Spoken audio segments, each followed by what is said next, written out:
Welcome to Inside Pitch. I'm your host, Charlotte Payne, joined here again with analyst Max Trank. Canes fans asked for a sweep, and the guys delivered last weekend against UMBC. Now, Max, after that series, what do you think has been the team's foundation? Well, when it comes down to this entire year, even from the Rutgers game now going into UMBC, it's been starting pitching. This staff has done everything that the Canes have needed them to do, especially Brian Van Bellen. Let's talk a little bit about him because he had a huge series against UMBC. The JUCO transfer from Broward College, the right-hander for this team, just came up big out of nowhere for this team. Gino DiMare said it at the beginning of the year that he would be the Friday starter if he was here for a longer time, and he's proven it. 9 strikeouts, a career high for him, and Van Bellen doesn't have that eye-popping, fastball for the team, but he's able to execute his pitches and has great command, and that's the reason why he's had a lot of success on the year. Now, Max, Georgia Tech is in Coral Gables tonight. Who should Canes fans be on the lookout for going into that series? Well, there's 2 guys that are going to be big players tonight and throughout the entire series. First guy,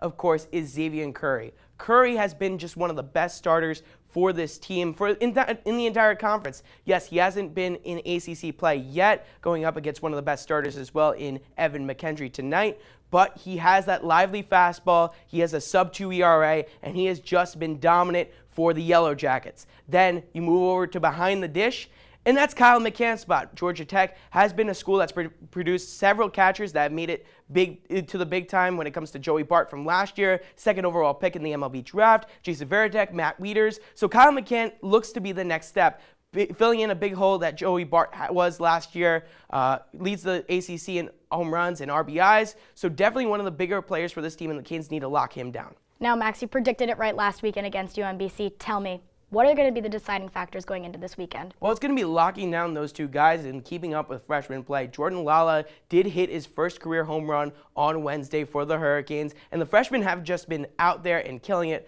for this team. Adrian Del Castillo, Anthony Villar, all those guys have been very important factors when it comes down to it. But Georgia Tech does have a lot of hitting. They do have a good pitching staff, and they did beat UCLA in a game earlier this year. They did lose that series, but beating UCLA, a top school in the country, is nothing to shake your head at. For sure, Georgia Tech is one of those competitive teams. And I'm going to say that the Hurricanes are going to take the series 2-1. Yes, Georgia Tech is still one of the top programs in the country. But when it comes down to it, the Hurricanes do have that starting staff, and they do have that hitting that can match up against them. Well, Max, I guess we're going to see how it all goes down tonight. But that is all the time we have for Inside Pitch. Back to you guys.